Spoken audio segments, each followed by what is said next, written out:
Good evening, everybody, and welcome to Forever Rugby on Forever Sports. And it is a Sunday night after quite a busy week. And so I thought we just sort of finished the weekend off with a bit of an update what's going on in the Springbok camp, as well as sort of the schedule for the week, what we can expect for the week in terms of the Springbok announcement, when it will be, and what you can expect when the Lions test team will be announced this week, the sort of Currie Cup pictures we've got in store for us. As well as the schedule in terms of watch-alongs and debates and stuff like that, and what you can sort of look forward to with the week to come. So I just thought that after what's been quite a long sort of week where we've been so sort of like nailing everything out and trying to focus on everything, I thought we just sort of take a bit of a relaxed sort of stream on the Sunday night. I know it's a bit later than we normally sort of go live and stuff like that. But I just thought it'd be a nice opportunity just sort of wind down after what was a very busy weekend to just sort of talk about a few things. Good evening, Grant. I hope you're well. And yeah, if you're watching, then start jumping in the chat. Let's start getting some questions going. If you want anything that you've got questions about in terms of the week to come or anything like that. And I just want to start off by saying, good evening, Noor, good evening, FNTSG, that it's been a very, very interesting weekend. It's been a fantastic weekend views-wise for the channel. We really have grown a lot this weekend, and I think I kicked up quite a bit of a storm with with a lot of the Bulls supporters. So quite a lot of abuse in the comments, a lot of people going after me, which is fine. Everybody's allowed their opinion, stuff like that. And I welcome it. I really do enjoy the debate side of it. And I think what people don't understand is that at the end of the day, the point of this channel, the point of me doing this is we're not taking on SuperSport. We're not taking on Sky News. We're not this big media company that's going after these, sort of big conglomerates. At the end of the day, it's me, it's a webcam, it's a couple of other guys who jump on as well. Just jumping on, giving our opinions, that's the whole point, that's the reason it's for the fans, by the fans. So it's just me giving my opinion, what I think. And you don't agree with that, you don't have to agree with that and stuff like that. But, so the reason I'm talking more about this is that I think some people who, and I'm hoping some other people will actually be able to watch this and sort of understand, is that this channel is not, we're not ever going to be a completely unbiased, neutral, impartial. We will not sort of give our sort of takes and stuff like that and just sort of think everybody's wonderful and stuff like that. At the end of the day, we're all sports fans. I'm a sports fan. Lakanya's a sports fan. When Sean's on, he's a sports fan. We're all sports fans. We've all got our favorite teams, we've got our favorite players, and we've always got our biases. So of course I'm going to be biased towards certain players and maybe against other players or certain teams, stuff like that. Just as you are. Everybody's got their own biases. Everybody's got their own teams that they support. So if that comes through, then it comes through. I think whilst it maybe kicks up debate and whilst some people don't like it, I think it makes for a much more genuine interaction. I don't want to be sitting here pretending I don't have a favorite team or I don't have favorite players that I want to see do well. And I'm going to defend players who I like and I think can offer more, and if you don't agree with me, that's fine. You can have your opinion, but, and as I said, we've had some really nice debates, but I just want to get that out because I think people sometimes sort of don't understand what we're doing here. And what we are doing is just giving ourselves a platform to have a chat and be able to sort of engage with people. I can't go to the pub and go and meet people and chat about rugby. So why not come on here and chat about with all you people? And I've had some really, really cool conversations. We've had some really good debates. And the whole point is it's supposed to be sort of fan driven. So that's why you guys, that's why we, your comments, stuff like that means so much. That's why I always try and get more people in the comments. It's not about me. Even now, I've had to do a little more sort of a commentary sort of side to the watch songs because that's what people have been really sort of asking for. But even then, I think the whole point is for just us to be able to sort of watch things and just have these debates together and stuff like that. It's not, that's what YouTube offers us. YouTube is not SuperSport, where it's just me talking to a TV and I've got absolutely no idea who's on the other end, what they think, what they have to say. I'm directly accountable for what I say to people. They can tell me right now, you are talking a lot of crap, or right now I like what you're saying, or what about this and stuff like that, which is why it's so cool. So if you don't agree with me, perfect. If you think I'm biased, of course I'm biased. You're biased. We're all biased. So I think it's the it's what we did this channel for. I think that's what I think people, especially rugby fans, are quite new to the idea of fan channels. It's obviously been very, very established in football that we've got lots of fan channels where you get lots of debate and stuff like that. And people will abuse other people who don't support their team and stuff like that, and that's fine. I think it's quite a new concept within the rugby space, which is why it's so exciting. I think it's why we've managed to grow so quickly, because I think that for some reason nobody's really sort of pioneered this sort of space. So and we're learning on the go. We really are. We don't, we've had to sort of adapt and realize that not a lot of people actually get to watch what we are watching. So we've had to sort of maybe adapt our coverage in many ways. Whereas a lot more people can watch football, so you can do a literal watch along where you don't actually have to reference what's going on in the game play by play. You can just sort of say, what do we think that this person's? What do you think about this person? What do you think about that person? But what I will say when it comes to critiquing players and critiquing teams and stuff like that, and it's not about me. It's about fostering healthy debate, and I think that's the biggest thing. I just want to start with that. And you've got the usuals on here, which and you guys have been here with me for a long time, so I don't think you'll mind if I sort of diverge from a little bit of the point. But what I will not tolerate and what I really don't enjoy is when people sort of discredit players or not so much team, but players in itself with unfathomed statements which have got an alternative agenda which has got nothing to do with their ability on the field. And that's what really starts to piss me off. I've for years have copped a lot of abuse because I really enjoy Alton Yankees. He's one of my favorite rugby players. I've been a Lions fan and I watched him at 21 years old win us the Currie Cup. So of course I'm always going to back him in any situation. So, and I think the frustration is this weekend is I do not actually understand why he's even a point of conversation at the moment. Because if I watched and I rewatched the SAA game today to see, maybe Stevie will watch a completely different game. Maybe he was putting the worst performance I've ever seen in number 10 jersey. But I rewatched the performance today, and I don't understand why we're even talking about him. I understand he's a fly half, and it's a very sort of obviously very important. But, just because Johan Goosen had a really good game yesterday, and he did have a really good game. I never said Johan Goosen didn't play well yesterday. I just didn't back the whole put him in the Springbok squad after he missed 4/5 of his season, of his domestic season. He pretty much missed 80% of the games for Montpellier over the last year, and hasn't played a game in fly half before yesterday since January 2018. So I don't back him to be in the Springboks as a reserve fly half. I don't think that's unreasonable. But just because what I think was quite interesting is just because one player plays well does not mean that the player opposite him by default had a horrible game. Just because, for example, in the World Cup, I reckon like somebody like Tom Curry had a pretty good game, I thought, in the World Cup final. He was actually quite good. I'm thinking about Tom Hill or Underhill. I don't know. But a couple of players, for example, can have good games, but maybe their opposite number had a better game. That doesn't mean they didn't play badly. So one person's success does not need to equate to somebody else's failure. And I just don't understand why, when I watched that game, we're even talking about Alton Yankees. Why were we even talking about him? It's like having a conversation about Damon Delindi and Wanelisi Similani, who had about 4 touches of the ball. It's just pointless. And I think and people will always be very selective with the stats they use as well. I love stats because I think stats can be manipulated to further any agenda. It was quite interesting because I was actually looking at the stats in that SAA game yesterday, which you couldn't find yesterday, and they're up on Rugby Pass. And if you look at Aprile Fassi, we can all agree that Aprile Fassi was the best Springbok SA player yesterday. We can all agree on that. And hands down.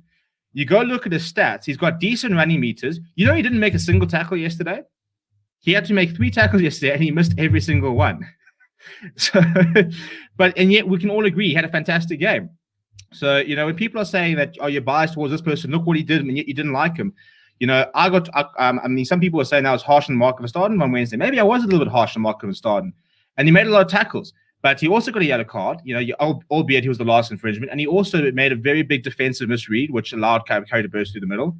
I think it's just dangerous to always sort of selectively look at things. So I know I'm going a little bit of a tangent, but that was just something I just thought I'll sort of throw out there. And I'll get into the comments here and see what everybody has to say. So thank you. Well, I think that's the point. I think that sums up exactly what we're trying to do. We're just trying to foster what would be a pub conversation online. That's all we want to do.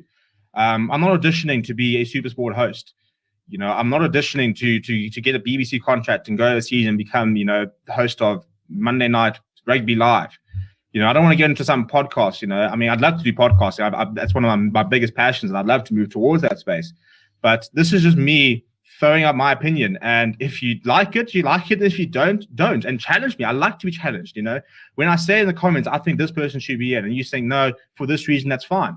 But come with a little bit of reasoning, and don't just sort of throw in this. And when you start throwing words like quota and affirmative action, I will not listen to you. I will not sit there and have people say that Alton Yankees is a horrible player. He's never done anything. He's there as a quota player. Do not dare call somebody who is the 4th highest point scorer in Super Rugby history, the 5th highest point scorer in Springbok history, has the most try assists in Super Rugby history, was rightfully awarded the Super Rugby Player of the Decade for South Africa. Do not, how dare you? Somebody who got to 3 finals, was part of the best Lions, one of the best Lions teams ever, won the man of the match in the Currie Cup in 21 years old, has won 2 Currie Cups. Don't you dare call him a quota player, because that's just bullshit. So if he's not your cup of tea, it's fine. You don't have to like him, but don't throw words around like that, because that'll piss me off. It's just so demeaning to somebody who has dedicated his life to trying to do this, and yet you dismiss his achievements with a single word. If they're not good enough, you can say they're not good enough, and you can say, shame, he works hard, but he's not good enough. But don't you dare call him a quota player, and don't you dare call any of these players quota players. Don't you try and tell me that anybody in that box squad is there because of the color of their skin. There are some quality players in that squad. And some of the players of color won't play well. A lot of the white players are not playing well. It's got absolutely nothing. And I think that, in our national setup, I mean, maybe in the other places they have an issue, but in our national rugby setup at the moment, those are players that are being picked on their reputation and what they've done. So just don't come here and dismiss players with words like that, because I will never ever entertain that. I know it's a bit of a tangent, but I just sort of, when you read the comment stuff like that, I don't mind not liking a player. I don't mind criticizing players with bad performances. But when there's those alternative motives, and I think, it's stupid. And I'll come into all your comments now, because I've been reading them and I'm enjoying what you guys are saying. But, I think that unfortunately this is legitimately a thing. To sit there and judge a player on their haircut. It beggars belief. Imagine going after somebody and saying that you're not a good sportsman because you don't like the way they do their hair. Archie Snyman's got horrendous hair. Horrendous. And yet, he's one of the things he's known for. I just think it's just so stupid. It's like saying that you don't like him because he's got brown eyes. You don't like him because, he's, got a bit of a weird nose. It's so dumb. If it's one thing, if you say he's not fast enough, that's different. Or if you say he's not physical enough, that's different. And if you say he's not big enough, well, you'll be the people that said that Cheers and Colby shouldn't have played the Springboks. But those are physical traits which impede the way they play. But don't come here with and I'm glad people mentioned their haircut, because it was it's just silly. But yeah, we're going through the comments now. So Tina van den Berg says, hi all, hope your weekends were good. Busy, but good. I'm exhausted, by the way. It's been a long week. We actually put up 50 videos since last week, Monday. It's been a very, very cool week. Being in press conferences has been so rewarding. Being in press conferences with Warren Gatlin, with Gregor Townsend, with Stuart Hogg, asking questions to Alton Yankees, to Jacques Nienaber, to Ivan van Rooyen, to being in press conferences with Rudolph Strauly. It's been a watershed week for us here. It's been really, really exciting. I just have to say a massive thank you, because you guys are the reason that we get to do this. People's only point of reference is this big sports channel that's posted down the middle and Iron Bass. Yeah, exactly. Yes, it. If SuperSport come tomorrow and say, listen, we want you to do a segment, obviously I can't go in there and say, I don't know, Courtney Oosthuizen is the worst prop that's ever seen and he shouldn't be anywhere near the box squad. I can't say that. I can say that in this channel. I won't. So I never want to be too over the top, but that's what this channel is all about. And Reynolds says the Sharks are just the best team in the world, and they just can't lose. And Tianse and Benson might have something to say about that. I'm really looking forward to the United Rugby Championship, by the way. 2 things. First of all, I think it's a phenomenal brand they've got going there, cooking up, and I think that it's going to be a really interesting competition. Alton doesn't get the credit it deserves. You have Alton's mocked area all day. People don't like Alton for one reason, on his haircut. Yeah, we like that. Maybe he will. Johan Koos will be involved in Rugby Championship, but don't have short-term memory. I think it's recency bias. We spoke about it yesterday. It's recency bias. Do I think Johan Koos should be? And what I was saying yesterday. So to everybody who said I had a Johan Koos agenda, I literally said I'd like to see him in the box squad, but I'd like him to earn it. I'd like him to go in the Currie Cup now and be the best number 10 in the country. Go and outplay Cohen Bosch first. Go and outplay, Fred Zalinger, Tim Swiel. And then we can put you in the box squad. But go and play as a number 10. Because what I was saying is that I had this conversation earlier with my family. If what happened yesterday in terms of Johan Koos playing really well and Alton maybe struggling, I think he had to exact a game plan which didn't suit him. But I'm not going to make excuses, whatever. Maybe he didn't have a great game yesterday. If it was the other way around, if Alton Yankees hadn't played, had played 8 out of 32 games this past season, hadn't played a game in the number 10 jersey since 2018, and put in that performance yesterday that Johan Goosen did, and Johan Goosen did what Alton Yankees did, would there have been the same reaction? I don't think there would have been. So the reason I'll always defend him in particular is because I think he's someone who's been targeted for a long time, very, very unnecessarily. But Jack, Contender says Quiddy Osos and Trevor Nyakani should not be in the 15. I mean the 23. Yeah, I tend to agree. I don't think they've been good enough to be in the 23. I've now scrolled down and lost a couple of them. Tiafanberg says, I'm ashamed to admit I used to be an Alton detractor, was pretty biased against him. You know what, it's fine. But and what I thought was quite nice last year, and it happens, there's that a lot of people, especially during the end of the year, I think started to sort of realize that maybe that there had been a little bit of an agenda. And a lot of people are sort of start to say, and that's what, and I did that as well. I think when I was younger, I was so much more biased. I was so like, if you're not a Lions player, I don't like you. I want you to fail. I want my players to be there.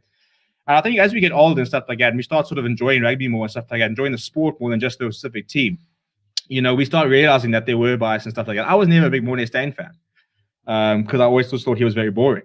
I mean, it's Bulls rugby. It's not the most entertaining stuff. But, the more I watch, the more I can appreciate what he does. And the more you can appreciate that somebody's good at a specific thing. And if you don't like that specific thing, that's fine. But that doesn't mean that they're necessarily a bad player because of it. Contender saying the scrum was not good and they barely made a difference in the park. I don't think those two will be anywhere near the 23. I think they've really sort of put themselves out there. Grant will say, I'm here because I love rugby, but I live in a country that's never heard of the sport and got to get to chat to like-minded people. Well, that's the nice thing. We've got people, and South Africa's got such a big expat population all over the world. I mean, we've had people from like Bahrain and Philippines and obviously the UK, the US, all around the country, and people that have left here, and they can come here and they can say, what's happening in the Currie Cup and stuff like that. And they can talk about it with people who understand, they'll watch the 2009 series or watch the Bulls back in 09 and stuff like that. Katrina says, Alton is an icon with his hairstyle, his kicking style. Didn't the Bulls say Duan was too small? Well, that's the thing. I mean, somebody was saying that that Duan van der Merwe didn't get a chance because of affirmative action and stuff like that. And you see, I think that's just it's such a cop out. It is such a cop out that as soon as a white player goes overseas, they didn't make it because of their quota player. It's such a cop out, and you see it every single time. People trying to say that. I mean, if you don't watch cricket, you wouldn't understand this. But something the Devon Conway, the New Zealand batsman, everybody's sitting there saying, "You see, another person lost because of the quota system." And yet you look at his stats, and when he played in South Africa, he never ever performed. Whenever he got a chance, he never ever performed. He said it himself. He himself was very honest and says, of course I wouldn't have been picked. I wasn't playing well. So he went overseas to New Zealand for a fresh start, and nobody had seen him play badly, and he found some really good form. He really worked hard on this thing, and he came through. Now, that is not somebody who's lost because of a transformation issue. That is somebody who didn't perform here and has peaked late, and that's perfectly fine. I think a similar thing happened to Duan van der Merwe. I don't think he really took his. I don't think he had a lot of chance, but I don't think he really took his chances when he did take them. They didn't really rate him. Same as CJ Stander, and so he went overseas and proved people wrong. And I don't mind that, but let's not go back and change the narrative to what it was at the time. I can't handle a mullet haircut. It looks awful. I mean, let's be honest.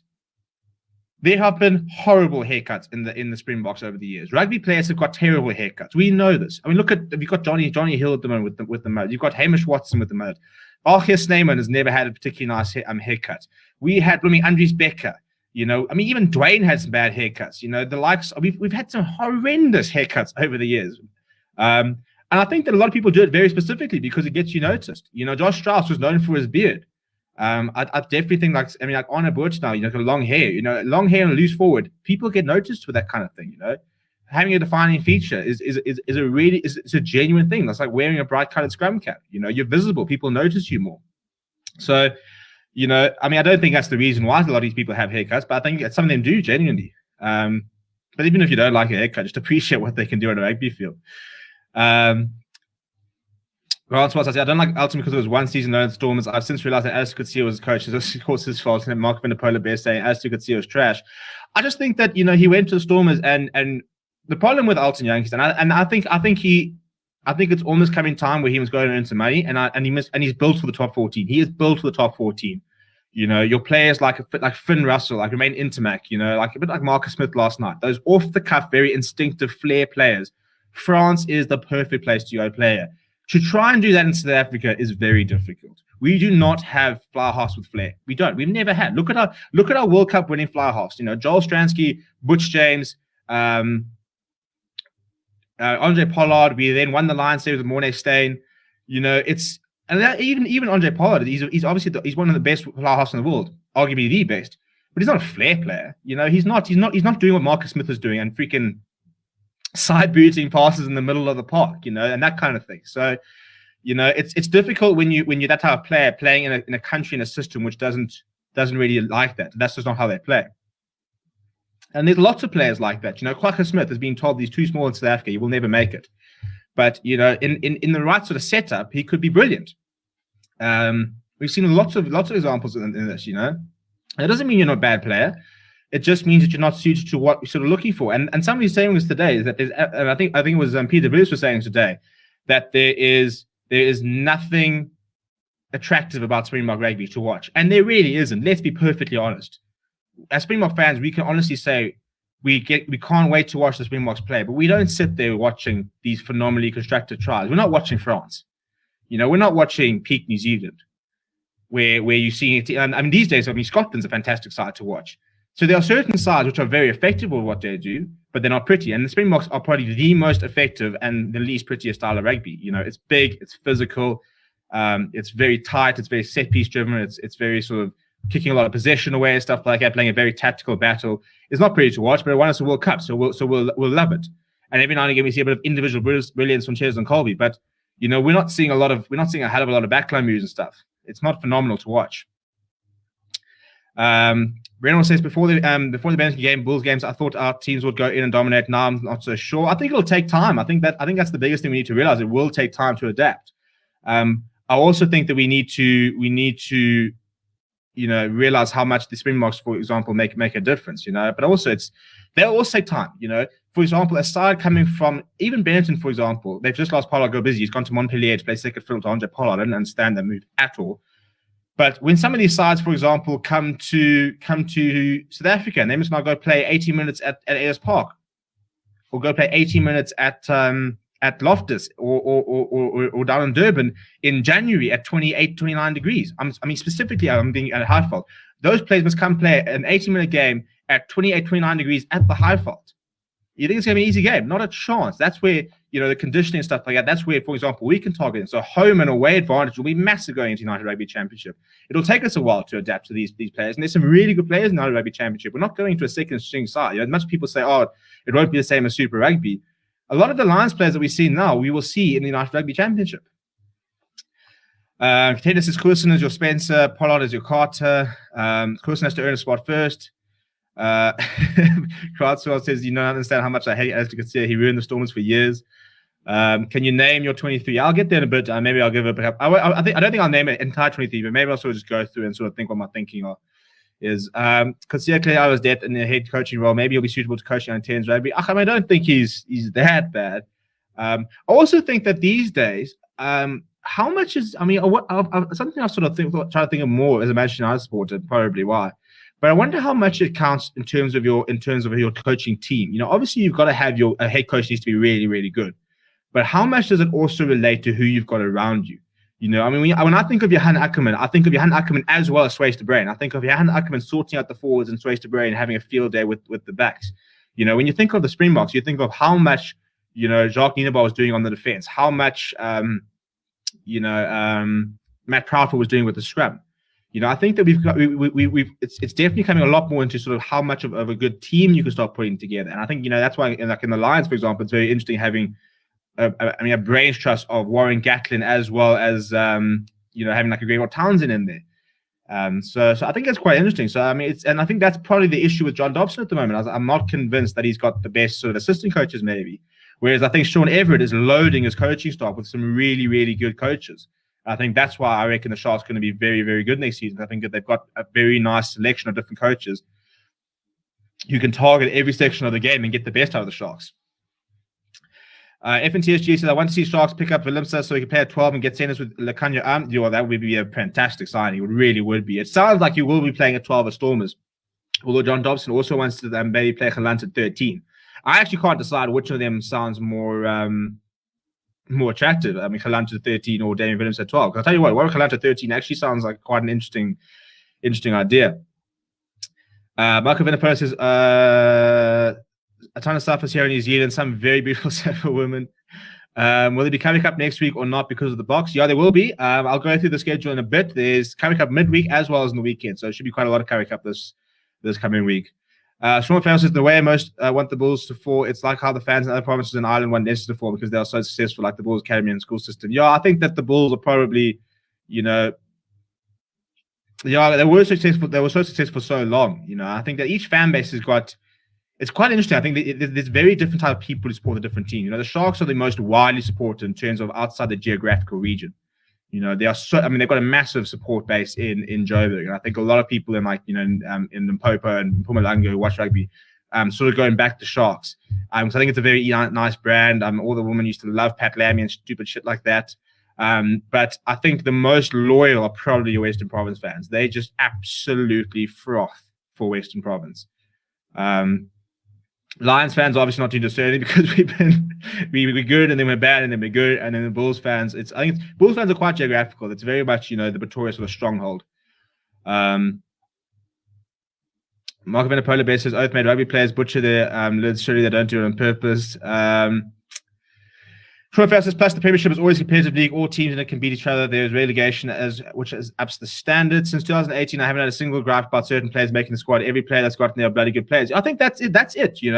Maybe in the past, we sat there thinking what's going on, because I think that they were pretty much sort of caught between a rock and a hard place. Look, I mean, for example, I think Alistair Garcia didn't help that he couldn't pick overseas players and stuff like that. And then you get told, you will pick this amount of certain players. But I think in the last 2-3 years, I mean, name a Springbok that shouldn't have been there based on what they were doing at domestic level. LJ says the Boks are maybe the only team that still plays real rugby, heart crushing rugby. Look what happened to France; they become soccer players. Look, that French soccer team, I think, is going to be quite good at the 2023 World Cup. So watch out. Mark Filippo says, yeah, Geelong acting like a soccer bloke running around like that. Geez, these silly antics out of rugby. What's old Nigel Owens had to go at somebody? Remember that iconic moment a few years ago. Kevin Berg, this I can relate to this. I miss Ackerman with the Lions. I'm a Bull, but that Lions side was special. You know what it was? I think that, first of all, I think we had a lot of pitchy support because, let's be honest, we were so rubbish for so long that I don't think, it was almost like we were like that cousin that nobody liked in the corner. But when we started playing that rugby, it was so easy to watch. I mean, as a Lions fan, I was just in heaven. I mean, we were winning games. We were playing gorgeous rugby. We had really, really likable characters. I mean, I think Warren White is one of the nicest guys in South Africa. It was a very relatable side. You could see it was very much a side of players who had been cast aside and weren't really rated, and they got together and they did something really special. So I think it was a very easy side to get behind. For any sort of, even if you didn't really like the Lions. Because they just played. I mean, we saw some masterclasses, didn't we? I mean, with Faf, Alton, we had Rowan Janssen from Rensburg in the inside centers. When Ruan Comberg was playing really well, there were some really, really talented players and a really nice, exciting side to watch. I miss it. I mean, Champagne Rugby was like that was it. And it was so weird to see a South African side doing it like that. But I mean, I think we're going to see some interesting sides coming up. I'm very interested to see what the sort of style of play that we'll see in our sides. Jake White started with the Bulls, so big things coming there. Yeah, I think, we've seen it. Lots of people saying, the Bulls aren't that much after Benson, and suddenly they beat the SAA, and suddenly they're back and stuff like that. The Bulls have got a hell of a squad, and they've got really, really good coaches. I'm not just saying Jake White. Joey Mangolo left in a bit of a sort of weird, weird circumstances under the Lions, with a couple of legal issues there and stuff like that. But he's doing a hell of a good thing with that Bulls defense. They've got some really good coaches there. So the Bulls, I think, will be very competitive in the United Rugby Championship.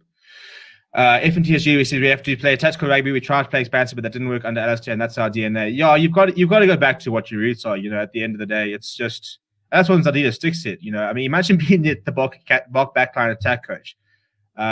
He said that he just he comes in and he says, you know what, this is what we do. This is what we're good at. So don't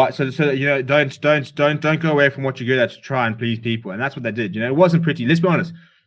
Our games in the World Cup were not pretty games. Not once did we sit there blowing a team. I mean, a big team away with flair and ingenuity and off the cuff stuff, but it just worked.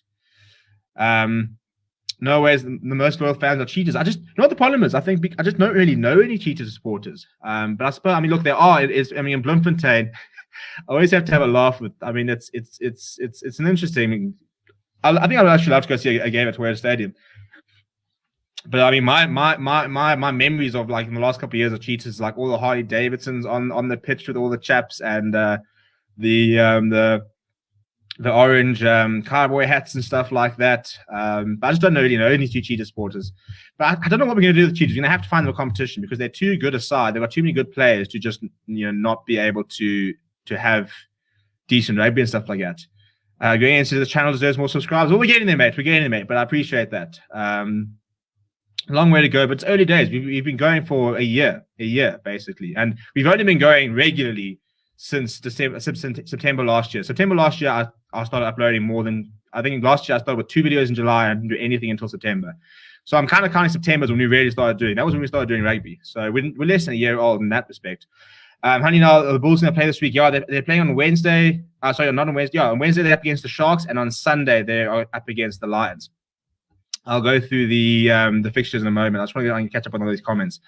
I miss Wester Praying as attack coach. The Springboks, we need an attack coach. I think he had a lot of mental health issues. So it's quite interesting that I don't know what he'll do, but you can just see he wasn't particularly happy for a while. Grant Swart says, of course, West Province are the most loyal fans. It goes back generation-wise. West Province like a family. It is true though. Kids from Western Province when they're very young, they're just told all about Western Province stuff like that, and that's why. For example, that there's a lot of New Zealand supporters, for example, down in the Western Cape, and yet it's New Zealand and Western Province. So it's even if they're not Box supporters, they're Western Province supporters. I hope things are well in SA, mate. I love my SA brethren. You blokes are legends. Respect and much love from New Zealand. Cheers. But yeah, thank you. I think things are a little bit better here than they probably were a week ago. But yeah, it's at the end of the day, it's a bit freaking cold in Johannesburg, but we carry on down here. Sean Farrell says, I feel that on all the unions can be held onto more players once they're in URC and could match the money from English and French clubs, plus they can get into Champions Cup. Yeah, I think the more players we can get back, the better we get. I'm busy trying to work on a database of players who are overseas based in top leagues, and I've already got over 120 players on it. Is it true that the Bulls are the only team that once 40 rugby trophy or did the Lions win it too? I think the Lions won the Super 10 or Super 8 or something like that years and years ago. It was before my time, really. So I always saying that they always say that we won one. Do you think Tiger will be selected in the future, or England take him? I think he'll come to South Africa. I think he had a conversation with Rusty Russ before he went over, and he said that will me going to the Harlequins impact my potential selection for the Springboks? He's a very, very exciting player. He's somebody I would love to be able to bring back into the Lions because he's a class act. It's taken him a while to get going at Harlequins, and that's when I talk about recency bias. Not that I'm saying that I don't think he deserves to be in the box squad, but he's also somebody that's taken a while, and now he's sort of coming into it. But unfortunately, some people just, and it's not their fault or anything, but you can't watch Premiership week in, week out. So I'm really lying to you if I said I watched more than 2 Harlequins games the entire season. So, but the problem is, for example, people will have one good game and it's the right game. It's a bit like the Euros. When somebody has a really good tournament, all of a sudden people are saying, "Who's this guy?" So, like Tyron Green has a really good end to the season. Now everybody's sort of saying, he should be in the box squad. People are calling for Werner Cox to be in the box squad. On based on what? 2 good games against the Lions. They were really 2 good games. But you got to do things more regularly for me to start getting sort of onto that spectrum. Do you think Nizam Khan will get into Springbok squad, or is he retired? I don't think he'll get into it. I think he's a very good player. I just think that we've got so many loose forwards, and I think that we'd probably go for the younger sort of players if we were to bring somebody in. He's a decent option, though. I think Nizam Khan was an Australian player who probably also is another one that didn't kind of get the respect he probably deserved. If Gatland chooses Marcus Smith on the match day 23, I will send a prayer up for that bloke because he's going to get murdered in that 10 channel by Peter Steph the Toy. I'd like to see it. I think, I will say something about Marcus Smith yesterday. Is they try to target him. How many times off the back of the maul did they try and run straight into him? But he fronts it up a little bit. And, it's a bit like Finn Russell at the end of the day. They're not big players, but they've got a lot of flair. So if they can get behind a decent pack, they can create something special. But they're not going to be as defensively sound as a Dan Bigger or an Owen Farrell at that fly-off channel. PCF's Toy versus Marcus Smith are coming. That isn't fair at all. On second thought, I'd love watching that. Well, it is, and I think that's also something which I think Alton Yankees had to deal with a lot in his early years. Even Curran Bosch is still having to try and deal with that. As people targeted him a lot And how many times do we see late hits on these sort of players, trying to sort of assert their authority? But the reason that Alton Yankees is one of the most successful Super Rugby players in history is he just doesn't get injured. For all that he gets targeted and smashed and hit and stuff like that, he just never missed games, which is quite impressive. So Marcus Smith can do a similar thing and just stay fit, and he's just going to have to realize he's going to get nailed. These people are going to, of course, they're going to go after him because they're going to know that if he has a good game, they can punish him. But if they can try and put him in the back foot, then he'll punish you. Red Oakman says, imagine the Bulls squad if they could keep their players from 2019 like Pollard, Creel, Jenkins, Liebenberg, Snyman, Diaga. Oh, yeah. I mean, the list can go on and on with the Bulls. Honey says, yeah, it's a struggle to get your channel going. They say, not like America, we're playing games, catching millions of views and dollars. Maybe I start playing games or get some rugby channel and stuff. No, I'm a terrible gamer, so you don't want to see that. And if I did do that, I'd probably do more on my private channel. Transvaal won the first Super Rugby title. It was the Super 10 back then. It was mostly the 1995 World Cup. Yeah, that's what I was trying to allude to. Yeah, you're right. As I said, I remember being, but yeah, it was 96. I was born in 96. So can't say I remember watching them. I was all France or Pino on the buggers. Answer these Carl ones. How are the Bucks going to fix their scrums and lineouts? Is our new scrum coach going to be out soon? Maybe get Matt back. New Zealand Carl is a legend in Cape Town. He did not get the credit for the rest of the country. The same with Carl. We've been telling you about. Yeah, well, that's the thing. There's a lot of players. There are so many players who I just don't think probably got the respect. Lions scrum is stronger than England scrum, so box matches will be good. Well, some big news on the scrum. Sorry, there's been a lot of comment stuff to get there. I've gone through my little tangent in the beginning, so we can really settle and have a bit of fun now. But Bongi Mbonambi is back with the squad. Skara Ntebeni is back with the squad, and Dan Dupree is back with the squad. Those three players have officially finished their COVID-19 isolation issues. They are back in Cape Town, and they have linked up with the squad as of tonight. So that is a huge, huge win. Mostly for just to have Bongi Mbonambi back, because my goodness, our lineups have been a struggle without him. Malcolm Mark wasn't bad when he came on, but we needed to have Bongi in there. I think also Doka does play well on the scrums, and I think that, but you know what is, and we're talking about this yesterday. I don't understand. I think the problem is also I don't think we've been doing a lot of live scrummaging. I'm trying to think. I don't think we really had the players. In the World Cup squad, we were doing live scrummaging. We were literally pitting the two front rows up against each other, and they were smashing into each other every day, doing proper live scrummaging all the time. Whereas I'm not sure they've been doing that much. I'm not sure they've had the personnel to do that. So I don't know if that's the reason. But it's weird to see us scrum so poorly. Dion Davids is the forwards coach in his first sort of season and stuff like that. So again, I think something he'll probably take a little bit of time. He'll need a bit of time. He's a good coach, Dion Davids. That Southern Kings side, I thought, did very well with what they had in terms of the resources underneath him. So I think he's a decent find.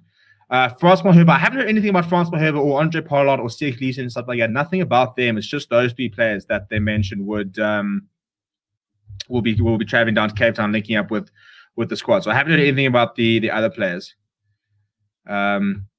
Is the stream actually up again? I don't think so. You'll have to tell me. I'm using a different sort of software, which in theory is a little bit more reliable. So I hope not. But if there are any issues, then please let me know in the comments so I can try and sort it out.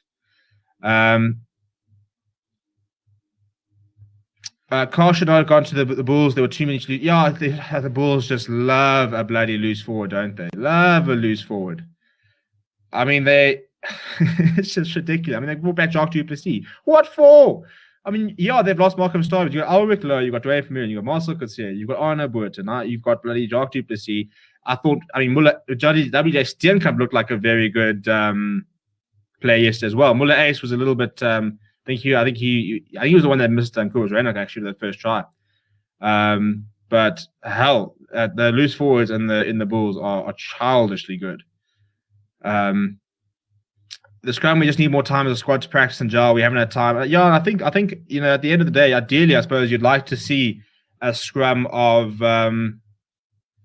You see, that's somebody else that said I saw Lewin Pollard in the crowd yesterday. I actually wanted to rewatch today to try and see them, because I saw somebody say that as well yesterday. I don't remember seeing them. I wasn't obviously looking as intently. But maybe I haven't. You know what the problem is? There's been so freaking. There's been little. There hasn't been a lot of information coming in from the. There hasn't been a lot of information coming in from the bot camp, which is weird. So tomorrow we've got a press conference, and I'm telling you right now, Jacques Nienaber will be asked who is actually there. I and we'll try and we'll try to get confirmation. If they doesn't get asked, I'll try and ask it tomorrow and try and see if we can get a confirmation of what's going on. Mark's throwing the ball into Morito's in the SAA game most of the time. Yeah, actually, now that you mentioned that, I think I do remember there were two wins. Actually, a good point. Yeah, because he actually came quite early, didn't he? Yeah, Malcolm Mark's never been a great at the line-out, but he's just so good everywhere else that we kind of sort of make do. I won't give him a number starts to me this next weekend. I think Marks is a terrific player to come off the bench. Aiden says, perfect. What do you guys think will be the starting front row and bomb squad backup front row? Well, let's talk about the selections in a little bit. Owen Farrell dreams of being in the middle of the last scrum, getting multiple big muscles. Bongi to start with Marks on the bench for impact. Marks not so good in the lineup, but in defense is a beast. But like Trevor said, Bongi is dog. Yeah, he's just tremendous. You guys could very well have seen Pollard in the crowd yesterday. I don't remember seeing it. I remember seeing the players. I remember seeing Ches and Malcolms. I think they were sitting at the front. But, in the cutaways when the game isn't thing, that's why I tried to come to comments. So I wasn't really watching with great intent. So maybe I'll try and watch again and see if I can pick it up. But yeah, if they are, it's fantastic news. In terms of the Springboks squad, look, front row wise, I think you've got to go Frans Malherbe at tight head because I think all other tight heads have been pretty average. Then I think we all agree we start Bongi, we bring on Marks. I think there's no issues with that. And then you probably start Steven Kitsoff. But who you bring on? See, the problem is, ideally you'd be bringing on Oxen Chair, but I worry about a scrummaging, and I think that he would have been somebody who we probably would have played for the SAA, so that we could have seen what he would have been like against the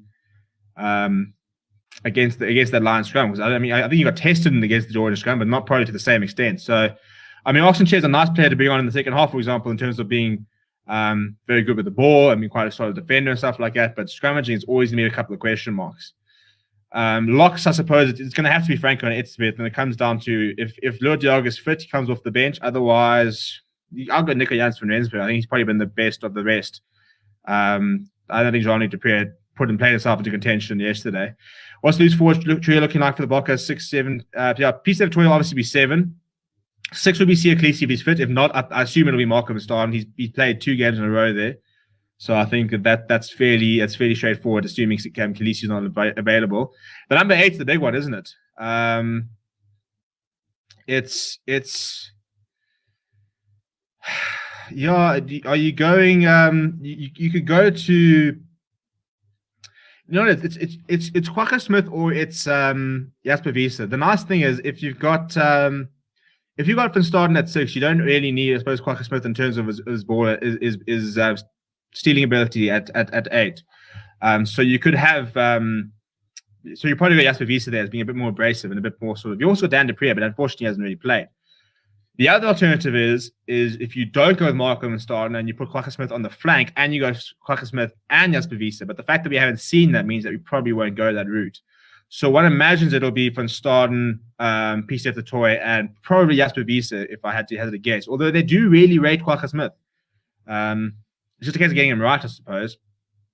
But also I think, as I said, I don't think we've seen a lot of our game. We've seen the kicking game plan, stuff like that. But if we do have some plans for a certain way of rugby that we want to try and tweak, then maybe they've got plans for Kwagga Smith, and that's why he's been used. I think he's quite an important player within the squad, even when he's not playing. We saw in Chasing the Sun that he's very involved, and he seems to have quite a sort of a big input, despite not being a starter all the time. Wiese at 8. I'd probably go Wiese at 8. Lua don't need game time. He'll go straight into if not injured. 8 is a problem. 8's probably the biggest. It's the biggest sort of area of concern. It's sort of the one thing we don't really know who will be if everybody's fit, because we know that Dwayne Vermeulen is not. And unfortunately, it's Kwagga Smith playing at 8 who doesn't normally play at 8, or it's Jasper Wiese who's just not very experienced. I think he looks a very good player as Jasper Wiese, but we're talking about somebody who's in his first ever box squad. He's 25, I think, so he's played for a while. Look, he's very good for Leicester. But it takes a while to sort of really go into the box squad. And that's why I don't think we're going to see too many new faces if we can avoid it. Those 2 games against Argentina, that's when you start blooding players. The outgoing tour, that's when you start blooding players. But it's not even just necessarily about game time. It's just we haven't even been able to train together. That's the frustrating thing about COVID is, in theory, we could have had by now 5 or 6 weeks of training together, and they would have been ready in terms of just being able to play. But because of the COVID issues that we have, these players haven't been training together enough. So it's not like we've been able to play like, when you think of a 46-man squad, you can play proper shadow stuff. You can put on 2 15s and you can almost have a proper hit out and work through your patterns and stuff like that. But they were down to a sort of a depleted squad, and they've had a changing squad all the time. So it's been difficult, I reckon, for preparation-wise. Oxford Scrummy has gone backwards since he left the tutelage of the legend Osterrand. Well, I think that I think that's a good point. But I think that they've got the Georgian guy now there at Sharks. The former Georgian international. So look, if there's one thing the Georgians can usually do, it's a set piece. So I'm hoping that maybe I'll sort him out. Because that Sharks scrum hasn't been phenomenal. They've had their moments. How about Mustard? So I would have been too impressed. I haven't been too impressed with Visa so far. I would have loved Dan at 8. I would have liked to have seen Dan Dupree have a go at 8 yesterday. I think it's a frustration that he just had COVID and wasn't able. I think with the Visa, I've seen enough to want to see more. I've been enticed. He looks like a player who I think could be really good. I think it's taking him a little bit while to sort of get used to things. I think in terms of patterns of play, the way we get, and look, the problem is we're also comparing Dwayne Vermeulen. You're comparing you're not trying to place the best 8th man in the world. The World Cup final man of the match. So it's difficult to try and match that. Osterrand, that's a throwback. Yeah, I loved Osterrand. Hey, what a legend of the game. Osterrand was brilliant. It was so much fun to watch. He was scrum coach a few years ago. How did Similani play in SAA versus Bulls? I never watched the game. I like what I've seen of him. Both Damon Delendi's had some decent contribution, but also had a couple of poor moments. Similani, I think he had 2 touches on the attack. He made 2 tackles. He got a yellow card. It was a nebulous. Look, he wasn't good, but we hardly saw him. I think I saw him about 4 times. Do you think Pollard Lewis will make the first test? I hope so. I really, really hope so. As I say, I'm hearing that people are saying that they saw him in the crowd. I tried to find it on Twitter to see if anybody can verify I had a picture or something like that. But I couldn't find anything. So yeah, maybe I need to go back and watch that game and see if I can try and pick up that and we can confirm it. If anybody can remember the first or second half, then I'm willing to go back and see if I can try and find that cutaway. We should call up Marcel Coetzee. I think, Marcel Coetzee, had he played yesterday, would have a chance to try and put himself in block contention. But unfortunately, he's still coming back from the sort of the COVID protocol. So it's difficult to be able to call him back based on the game for Benetton, and that was it really. Visa will surely be in Springbok squad for Rugby Championship. Oh yeah, no, he won't go anywhere. I don't think. I think they'll keep him around. So I think he's somebody for the future. We were trying to find the succession plan for Dwayne Vermeulen. I thought it was going to be John Augustus until he decided to stop playing rugby. Basically, you've got Evan Ruiz, for example, who's going to come through in the next couple of years. But we need to start integrating somebody. And Jasper Visa's at a nice age where he's 25 years old, so 2 years in the box squad means he'll be 23 at the next World Cup. Where he should be coming into his prime and stuff like that, which should be quite cool. But in terms of the week ahead, so there's Currie Cup on Wednesday. It is the Lions versus the Griquas. This will be the first time that the Signal Lions have played since they played the British and Irish Lions over 2 weeks ago now. So I think they're itching to get back onto the field. But in terms of the fixture, so it's Lions versus Griquas at 2:30 on Wednesday. So we'll be live for that. Then Cheetahs versus Western Province after that, 4:45. We probably won't be live for that one unless Sean or Lakandra can do that one. And then I'll be live with you guys for South Sea Sharks versus the Bulls at 7 o'clock. That's supposed to be at Johnson Kings Park. So there could be a bit of a question mark whether that game will go ahead. I don't know if they might move it or what the story will be. It depends on what things are going on in Durban over the week. So I think that game could be a little bit up in the air. But then this weekend, it's the Cheetahs versus the Sharks on Saturday for Currie Cup. And then it's Pumas versus the Western Province in Nelspruit on Sunday. And it's a Yuxke derby, the Bulls taking on the Lions at Loftus. So we'll be live for probably both of those games. At the very least, we'll be live for the Bulls versus the Lions game. And then obviously we've got South Africa. The Springboks are in action on Saturday, 6 o'clock versus the British and Irish Lions. Of course, we will be live for that. So don't you stress. And then obviously, in terms of the content schedule you can expect from the week ahead, Tomorrow we've got hopefully we'll try and get a preview out tomorrow, because if any of the teams name if any of the matches for Wednesday name the teams tomorrow, we'll do a promo tomorrow. But we've got Lions press conference tomorrow. We've got a Bok press conference tomorrow as well. And then on Tuesday we've got more press conferences on both of them. We'll have previews up for the Wednesday Curry Cup games. On Wednesday we've got the South Africa Springbok team announcement. That'll be on Wednesday.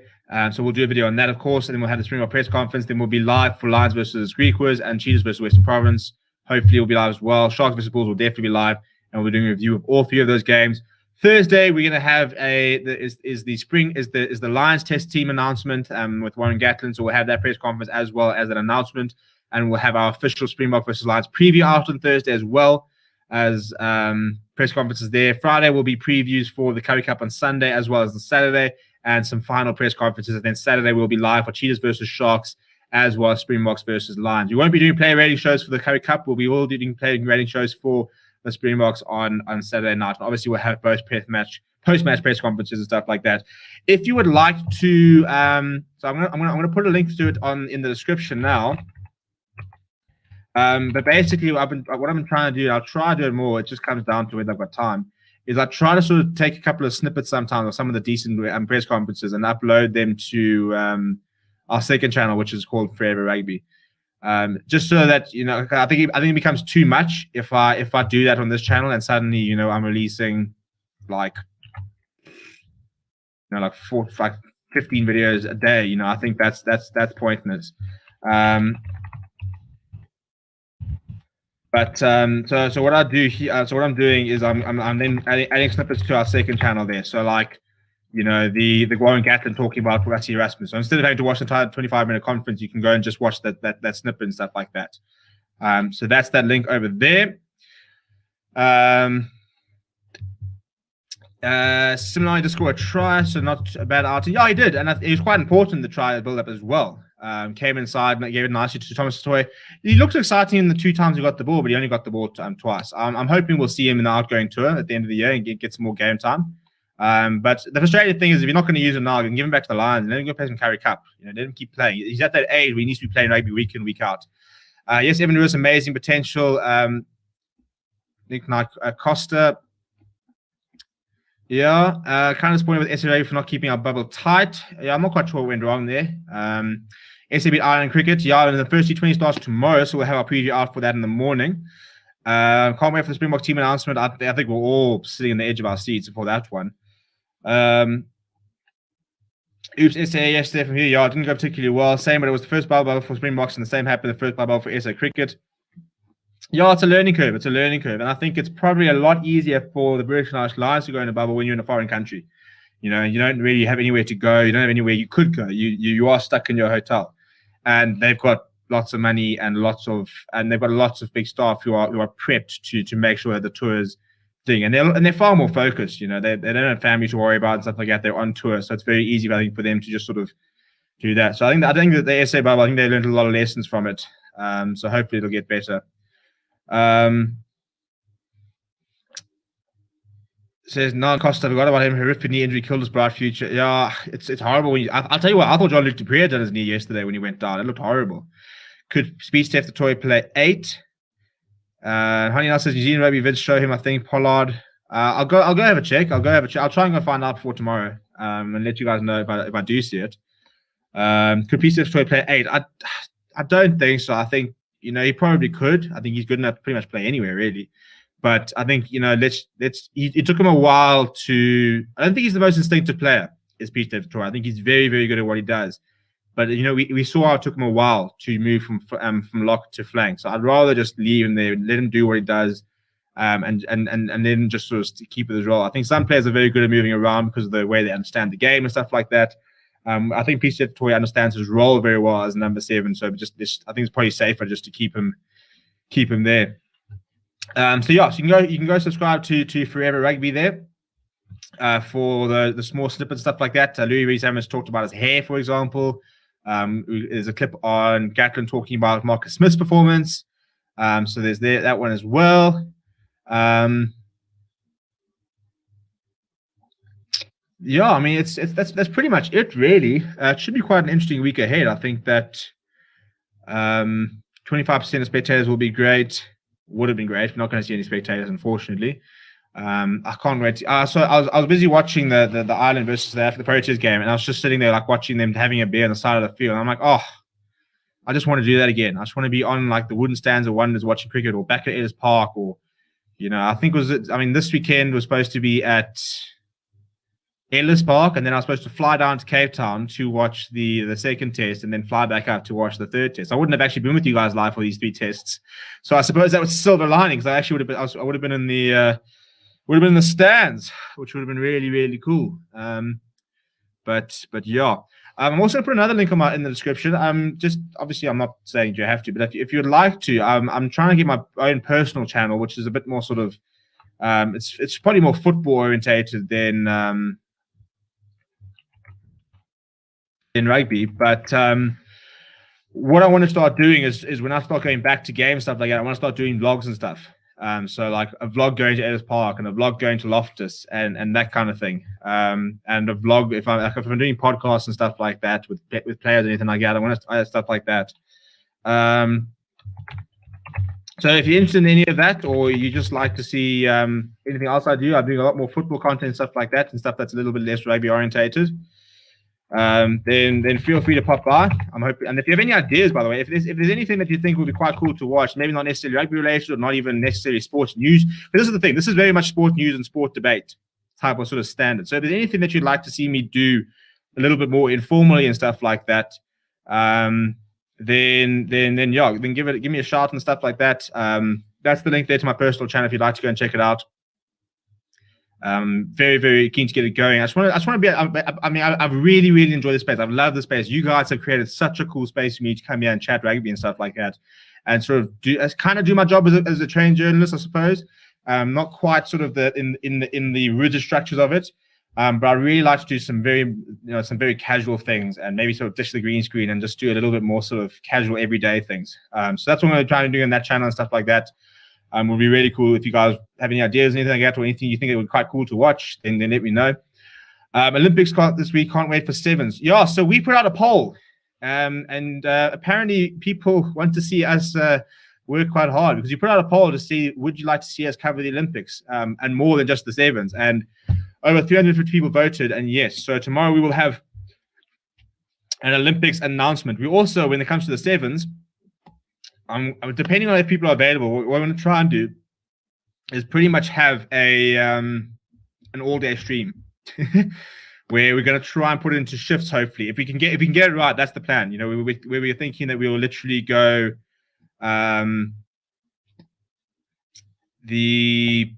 I'll take on like an hour and a half, and then Lukanya will come on for like an hour and a half. That's what we potentially want to try and do for Cape Town Sevens at the end of the year. Cape Town Sevens, we've got big plans, big plans. If we can get it right, I'm very excited. I want to try and take you guys into the stadium and go and talk to people in the stadium and do like proper fan cans, where it's more than just people, chatting in the comments. It's actually it's actually being on the channel and actually physically contributing and stuff like that, and chatting and everything like that. So that's what I want to try and do for sevens at the end of the year, which should be quite a lot of fun. And pie in the sky thing, but how cool would it be if we can one day go on an overseas trip and go and watch United Rugby Championship, and maybe go meet up with people. I'd also like to do that here. I think that once COVID's over and stuff like that, we can do meetups. We can say, right, we're going to go down to Durban to watch the Sharks versus the Lions, and we'll go down to Durban. And if there are any Sharks fans, we can say, cool, let's meet you, all buy tickets in the same place and go watch the game together and have a chat. I'd really, as much as I really love the online space, I'd love to sort of, be able to sort of create a proper community where we can actually go and meet people and stuff like that. I think that would be really, really fun. Maybe we can organize people tickets and things like that.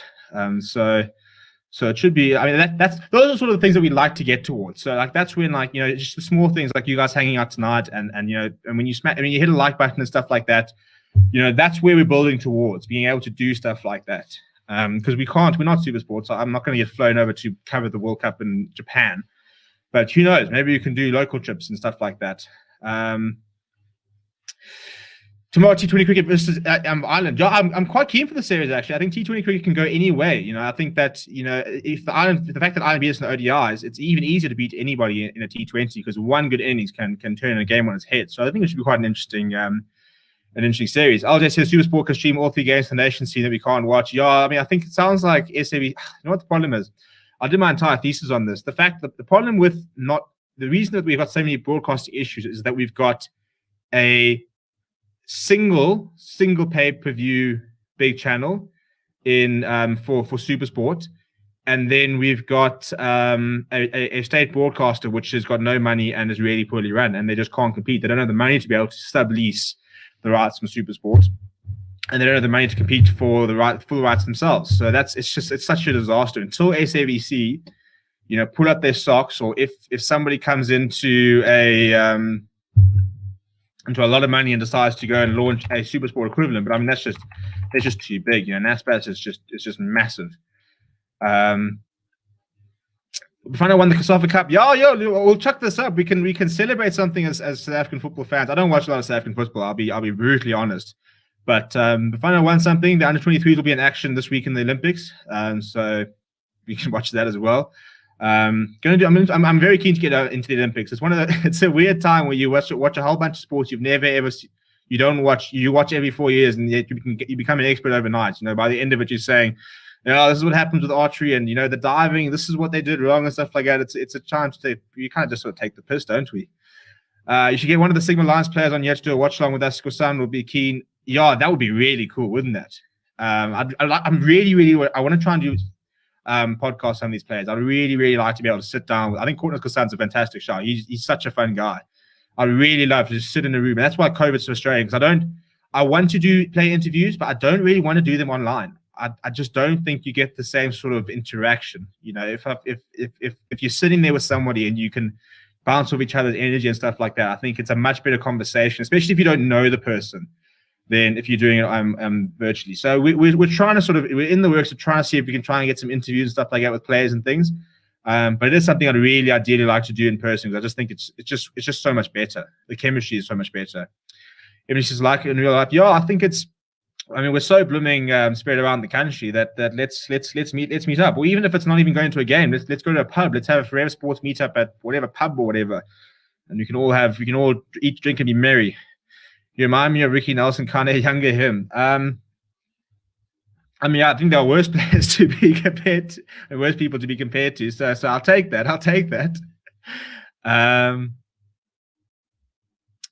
I beat up in Bahrain. I'll tell you what. How about Grant? We'll pick you up when me and Lakanya go to the Lions tour in 4 years' time. We'll pick you up there, and then we'll continue going on there.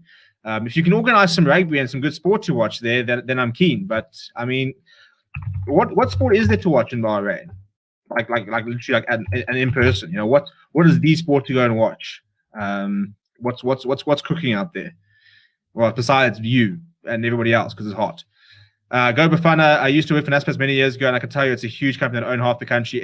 I was there for I worked Supersport for a back job, and you just go into multi-choice city, and and when people sort of say, oh yeah, and then we do this and this and that, and it's just they've got, as you said, they've got a hand in every pocket in the country. Louis Oosthuizen lost the golf. I mean, I might have jinxed him. I've got a mate who we chat about golf a lot, and we were saying surely it's his time. Ryder Cup this year, by the way. I might have to go and get a couple of people in, and we'll do some late night Ryder Cup streams. I'll tell you what, something that I think is, and the reason I really like this, and shout out to all the South Africans, because in particular, South Africans love all their sport. I think that's why, like, for example, when we put that poll out about the Olympics, everybody's like, do the Olympics. I've never, I'm biased, but I don't think that there are too many other countries who are so obsessed with so many different types of sports.